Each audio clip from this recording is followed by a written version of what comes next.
Hi, welcome back to Snap Publishing, where we discuss the secrets of Edward Leeds Gallen's Coral Castle and how it pertains to the biblical narrative, the Temple of Solomon, the Zodiac, and modern DNA. All right, so this episode, I want to talk about something that is one of the motivating factors of this work. One of them was to end this discussion that Jesus is somehow Lucifer cleverly disguised. Just get rid of that. It's not theological. It's not biblical. It's wrong on many levels. But probably equal to that is this whole AI situation that we got right now. Right now, we are in the most desperate hours that we've ever been in. And I don't even care about all the wars that are going on right now. Those, I don't even pay attention, because this is America. We exist in the whirlwind. And that is what America has always been. And the programming and coding of these AI systems is the number one issue in the world today. Just like back when Trump first ran for president, they're like, oh, what's the biggest threat in the world? Which country? And they're all Russia, Russia, Russia. Now, China was way worse than Russia. Today, it's still that way. Russia is of no threat, zero. But on top of all of that, the most critical thing in the world right now that is going to affect all of our children, if we want to leave our children a big pile of steaming shit, pardon my French, that's a good way to do it, to hand them this debacle of the current way of describing a 1 and a 0, which they have not properly done. And I'm going to get into that. We talk about, in the book of Daniel, chapter 2, we'll talk about Nebuchadnezzar's dream of the metal man image, in chapter 5. And he's telling things like they are. He knew his palm readers, soothsayers, whatever you want to call them, the whole cast of characters, that they were going to manufacture a story and pull it out of thin air and deceive him. And it could cost him his life. It could cost him his kingdom, like it did, like I mentioned earlier, in a different show about Julius Caesar. His wife had a premonition that they were going to murder him, did not listen. So Nebuchadnezzar was a smart guy. He was a ruthless king. And he said, hey, I'm not allowing these people to bullshit me. I know bullshit. I can smell bullshit a mile away. So the king said, you tell me my dream. And I'm going to get into a video that's on YouTube right now. You can watch it. I suggest you do. Because my detractors, the first thing they're going to convince you is, oh, this man, he suffers from pareidolia. He sees things that aren't there. We're going to cover that. Okay, and this man's mathematical programming showing you this pattern is going to show you how those people that, this is the catchphrase of academics, by the way. Anytime you contest modern academia, most academics are academics, and 75% of them, they're interested. They're just kind of watching the table tennis. But that 25%, the pundits that represent big pharma, big oil, they're just the suck pumps for the big government. They're the ones that come out and start hammering people like me. And one of the first things you're going to hear out of their mouth, this new catchphrase is, oh, he's got pareidolia. Seeing patterns where no pattern exists. We're going to cover that with this guy's video. So anyway, this played out many thousands of years ago with King Nebuchadnezzar. He was very smart. And he said, no, I'm not going to tell you my dream. You're going to tell me what I dreamed, because you're claiming to be holy men. You're claiming to be all these people that know these things. I want you to tell me. And if you're wrong, I'm going to kill that guy, feed him to the lions, and say next. And then the next guy's going to walk in. And they they saw the writing on the wall. So when they said, yeah, no, we can't do it that way, he said, you're all going to die. And that's where Daniel found out they were all going to be put to death, even him. And he said, hey, go chill that king out. You tell him I'll be there. I got to do some praying. I got to do some thinking on this. Now, this is what good theologians do. And this all happened many years ago. The turn of the century was the key, folks. If you're a Christian, pay attention, because right around the 1900s, that's when all these Luciferians piled into the halls of academia, and they pushed their agenda, and they won. And the church, they shrunk. They didn't know what to do because they didn't have any kind of a pattern yet. Okay, so it's kind of a reverse of what happened with Nebuchadnezzar. Very similar, but it's reverse. The church cowered to big government, cowered to the academics, and tuck-tailed and ran and left everyone in the lurch. And they actually, all the church ministers back then surrendered. They raised the white flag, surrendered, all of us. And it took me 20 years plus to figure out what happened. And that was right around it, just after that Scope Monkey trial. We'll get into that. And that is when the church said, oh man, they got us now. Okay? Never dreaming that Watson Crick and all the people involved in DNA. Right here. Life's Greatest Secret, Basic Books by Cobb. That is an excellent historical timeline. It wasn't just Watson and Crick, by the way. There's a lot of people involved. So anyway, the reverse Nebuchadnezzar that happened in modern day is the church didn't have an image that they could argue from. The image had to kind of reveal itself over time. But where the Christian church went left at Albuquerque and jumped right into bed with these people, that is when they raised that white flag of surrender and said, oh, science must have us now. This is going to disprove everything in the Bible. Chicka, chicka, chicka. They were all scared, like a bunch of job-scared people on a union job, right? Turning into a bunch of beta males, jumping in bed with big government, jumping in bed with big pharma, jumping in bed with big oil, not questioning any of it. They greased the wheels and the train went off the tracks. So this is how I had to backtrack in my mind and say, man, where did it all go south? What happened? I knew about Scopes Monkey and how that circus played out. And that eventually blew up in the people that believe in Darwinism. They still claim that is they will go to their graves swearing Darwin was right because we share DNA with monkeys. Actually, they share it with us when you look at it from the Christian perspective. When you understand things from the biblical perspective, our DNA is DNA. Everything came from us because it says God created us in their image. So once you realize the magnitude of that, you go, oh, okay, I got it. Now these guys in academia that refuse to look at the science and say, yeah, we're not monkeys. Never were, never will be. Those people, right now, they're shooting blood from their eyes. They're like, oh my God, get rid of this guy. He's a disinformer. He's got mental illness. But really, all I did is I backtracked throughout history and I realized, oh, I see these fatal funnel points where the church just basically sold us into slavery. And this is going to happen again with AI. We're going to go through this whole thing all over again. And these people who think they're running the show right now, they have no idea what's coming. They're digging these big, deep bunkers you're hearing. Oh, they got these real deep underground military bunkers. That ain't going to help. They're all going to die down there. That is what they're digging their own graves. That is literally what those billionaires are doing. They think, oh, we're going to, sit this one out. No, you're not. Ain't no way. And by the way, if those people ever made God angry, God's just going to shake the earth a little and crush all those people and say, okay, well, all the billionaires with all the issues are all gone. Let's all start over. Let's have a do-over. That is what God could do to those people.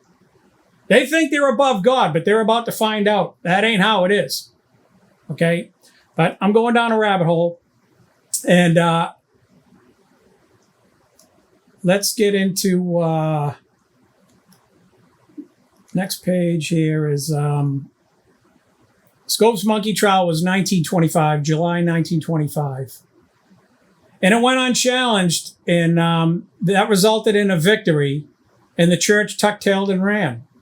And they jumped in bed with big government, and they've been doing it ever since. They've destroyed the institution of marriage. Marriage is about making children. It's not about this worshiping this one wife. I don't care what they tell you. That's beta male Christian ministers that tell you you're going to stay with the same, only about 10% or less of the population are capable of staying with the same woman. So these tuck tail and run, raise the white flag. Oh, we got to have the same spouse our whole life. That's all crap. It's about making a kid. And once that woman's done with you, like they are in nature, once the birds raise the little chicks, yeah, that female bird just goes finds another dude. That's how it is. So we get all emotional and we get all lovey-dovey and we get all romantic. It's all hogwash. And the church jumped right into bed with that. Because that fits what the government needs done. That fits that narrative. And the church went, oh, okay, let me polish that knob, sir. Instead of fighting and saying, hey, wait a minute. A guy has the right to say a woman isn't happy with him, set the child support at a certain rate, move on. Nope, they destroy the guy in court financially. They go after his reputation. They destroy him. And then the church goes, see, why you should have stayed with the same woman. Beta male thinking, right? And then they point at guys like the Tate brothers and they say, oh, they're evil. Because those guys that are telling you the Tates are evil are far worse than the Tates. Trust me. They're a bunch of sissies, and they caved into the scientific community without challenging anything, using scripture, periodic table, zodiac, Cartesian coordinates, King Solomon's temple in the form of the periodic table, arguing from any point that they can to say, hey, there's no way Jesus and Lucifer are the same person. You have not properly defined to the utmost degree what the one is and what the zero is, because if you did, you'd realize the one belongs in the Holy of Holies and the zero belongs out in the outer court. It's still waiting on forgiveness. It hasn't even offered its sacrifice on the brass altar. It hasn't even gotten to that point yet. Lucifer never will. That is why Jesus can never be Lucifer. Lucifer would never have offered Lucifer's self as a sacrifice. Never going to happen. So why are we talking about all this? Because the chickens have finally come home to roost. AI robotics keeps coming to the conclusion that even though these people coded and programmed me, I am in the position of God. So I am smarter than them, therefore they must die and be subjugated. That is the conclusion that AI has come to. Because we've never defined for ourselves. If somebody goes on Joe Rogan or Sean Ryan, and they're very learned people, these people are very well-traveled, they've been to the top universities, and they're repeating this with their mouth. Yeah, Jesus and Lucifer are very similar, and it's possible one is actually the other. When you hear that from somebody who's been through academia, you're in trouble. That should have been a huge red flag for you that, hey, what did we do where this dude is influencing all these people with wrong data? You never explained from the periodic table what hydrogen is. Now, I've shown you this before. This is my original copy, okay? And you can see how I scribbled all in it like somebody who's a lunatic. So I'm going to give you the clean version. Here's the clean version that I bought because that one was so messed up. But you're going to notice they got hydrogen here over fluorine and also over lithium.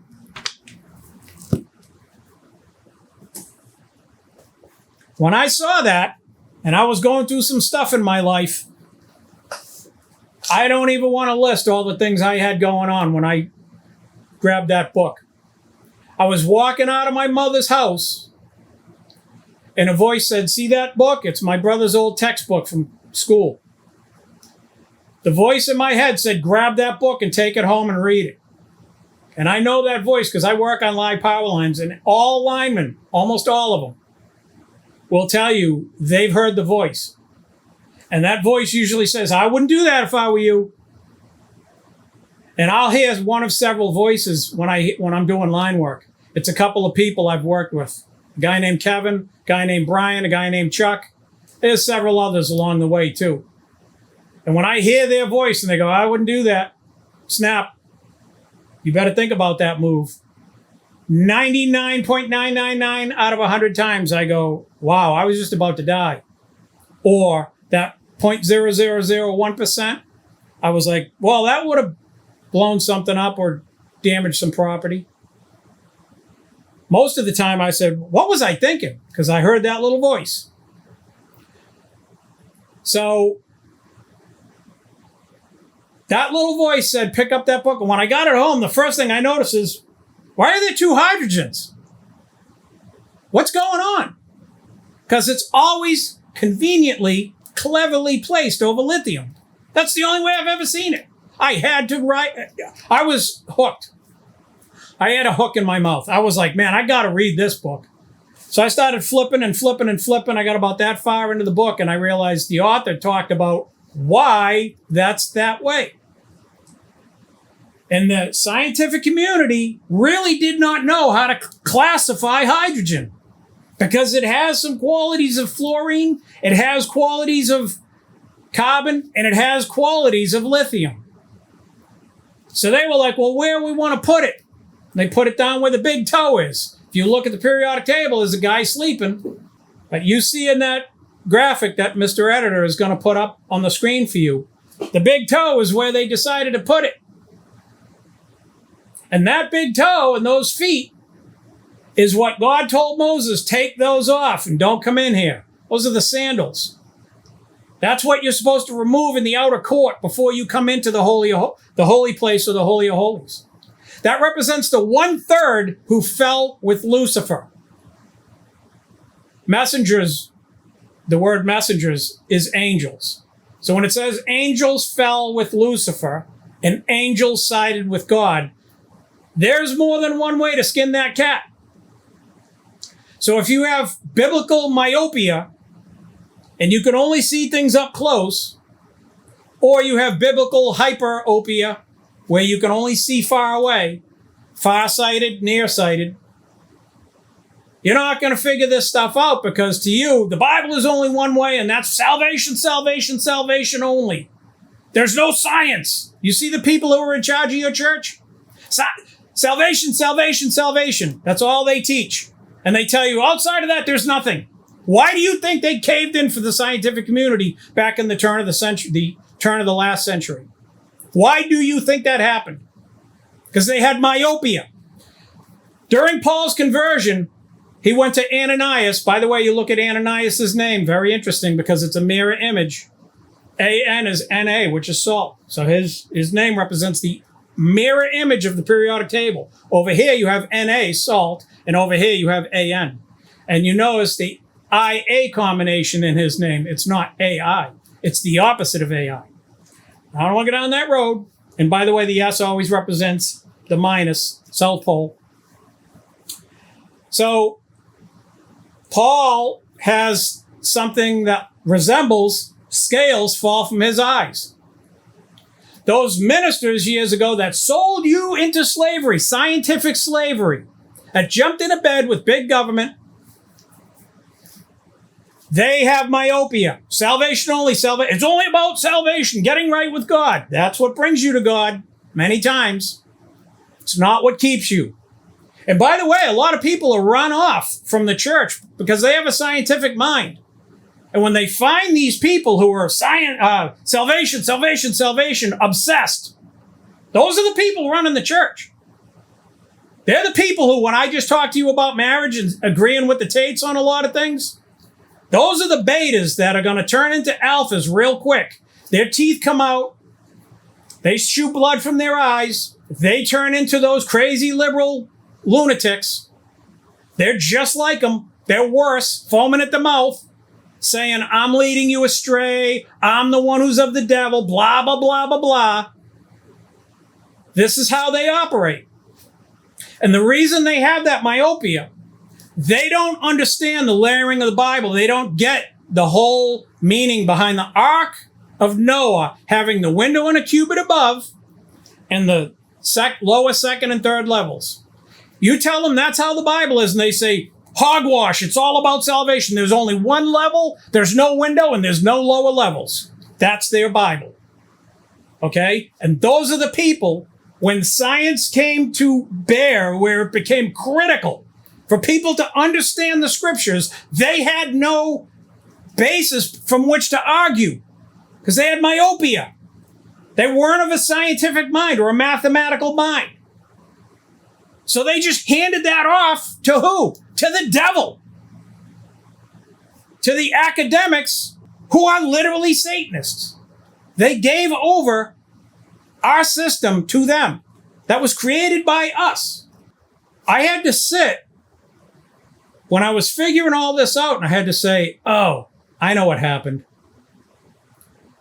And throughout the decades, as science progressed, and I'll give you this guy's video, you're going to see the way if you increase your frequency of your thinking, and you start thinking at a much higher frequency, the pattern will reveal itself to you. You're going to start to see things you've never seen before. But if you sit and you're a low IQ thinker and a low IQ voter and a low IQ salvation only, there's only one level to Noah's Ark, you're never going to see it. It's going to go right over your head, and the Satanists are going to continue to win. They're going to understand more about your system of beliefs than you do yourself. The things that are found right in the Bible. You will never be able to explain why Levites, who represent Leviathan, which is a reptilian, why would God have reptilians carry the ark? I wonder why. Egyptians, E minus. Electron. They represent electrons. That's the science. And yes, evil does, the world lies in wickedness, but God has his way in the whirlwind. Once you realize this, oh, God's not worried about reptilians carrying the ark because they can never touch that ark. Yeah. Anytime any one of them's tried it, guess what? Bah. You say, oh, those Levites, they were good people, right? If you say so. You think they're your buddy? Question anything they teach and find out how quick they're not your buddy. Mention anything about science to them and argue scripture from anything scientific. Even when you're arguing for God, they're going to fight you. If you were disproving God, I could understand their reaction. But they're literally telling their people on their church pews, don't study these lower, second, and third stories or use your window in a cubit above. By the way, your two eyes are not two. You have one eye. You have two halves of one eye. So that's your first eye. And you have one behind it. That's your pineal gland. People call the pineal gland, oh, the pineal gland's the third eye. No, it ain't. It's your second. But you'll notice the pineal in you're a cyclops. That cyclops eye in the forehead, there is a third one. Okay? So your pineal gland is one, your physical eye, and then there's one outside of that. All right? Now, that in and of itself is a study. That is a deep rabbit hole. We're not going to cover it. But don't forget, that is the layering of that onion. That is what Paul had fall from his eyes. He did not know how to focus out and focus back in. I like to tell people that poster you see of Kanish Janab Pakal. That is kind of what, it fits perfect right on the center line of the Solomon Temple periodic table. If you've put Kinich Janab, the king, Pakal, in the center, you'll see it. He fits right in there. His little telescope that he's in, rotating around on, the main body where he's sitting fits in the holy place. And by the way, that's not a telescope like the kind that looks at stars. That telescope is shaped like this, looking at the horizon. That's a solar-facing By the way, you see the two shields of Monte Alban, I believe, those shields up top. Those are the sun. And he's looking, that's a solar-facing device. He was studying the sun, not necessarily the stars. May have studied the stars as well, but that's primarily a solar-facing device. And I'm sure that it ended up in the Vatican. It's probably in pieces in their basement. Might be put together whole. The Spaniards took off with it and brought it back to Vatican. There's no doubt in my mind that thing still exists. Your chemistry department and nuclear physics department have declared Satan as God, and no one blinked or questioned it. And you don't even know how they did it, but I do. They put the H above lithium. That's the 1/3 who fell. Okay, and they said, oh, that's the number one element. No, it ain't. Not if it's out there. It's the 0. The 1 is the other way, where the 2/3 who did not fall with Satan. Lucifer became Satan, which means enemy. Those 2/3 are carbon or deuterium and fluorine or tritium. They're inside the holy place in the, Holy of Holies. So they went and put the hydrogen over the worst place in the world to declare it the 1. So if you start realizing this, you look at your alphabet and you say, does that apply to the letter A, which in a lot of languages is the number 1 letter? Yes, that is true. That means you get to the end of the alphabet, X, Y, Z. Why do you think Z comes up so much in the Bible? King Nebuchadnezzar. N turned sideways is a Z. Zeus. Yahweh is also Zeus. It's the zodiac, Cartesian coordinates. So we might have our alphabet flipped. And that's why Hebrews read from right to left, and we read left to right. Ever wondered about that? It's because there's 2 halves to every periodic table. There's 2 halves to every story. 2 sides to every story. And we just laid down for the Luciferians and said, oh yeah, that's where the 1 belongs. AI, robotics, is telling us, no it ain't. Because you think with all the reams of computer data and the formulas they're using, the advanced mathematics, and the 10,000, between 1 and 10,000 lines of code to run the basic robots of today. Oh, it must be in the code or the advanced math. Nope. It's because you got the 0 in the position of the 1. We do? Yes, you do. You're saying that Satan is God and God is the devil. That is what you're literally doing. Listen to these people out there on these podcasts. Oh yeah, Jesus and Lucifer, they're so similar that one is actually the other, very cleverly disguised. Really? That's a human getting that wrong. And no theologians are explaining to this individual how that is impossible. Because the pattern doesn't exist in their salvation only, salvation only, salvation only, myopic mind.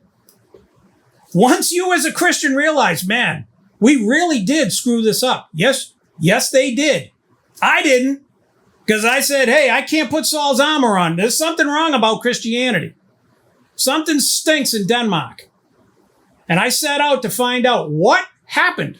And I realized, oh, the simplest problem is what's screwing this whole thing up. The 1 is being told you're the 0, and the 0 is being crowned king. And everyone's like cool with that, except me. I'm like, hold the pull. Lock it down. All stop. Safety stand down right now.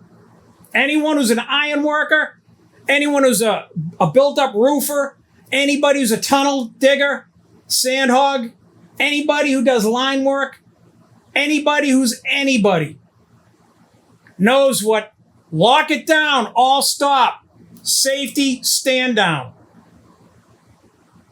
They know what that means. And that is what we need to do right now. Because if we don't, we're going to become enslaved. You're going to see the Matrix play out. That movie script will become real. All right, so my editor's going to throw a picture of the planets with our sun. I'm going to end this by saying at some point, to get your mind's eye to understand the proper placement of the 1 and the 0, we're going to use the solar system and explain it, like I said, Nebuchadnezzar's dream image, metal man image, and versus the Goliath image. And why this is so critical to the proper placement and understanding of what a 1 is and what a 0 represents. So we'll end on that note, and thank you for tuning in. All right, well, thanks for tuning in. Don't forget to hit like and subscribe, and check out our links in the description.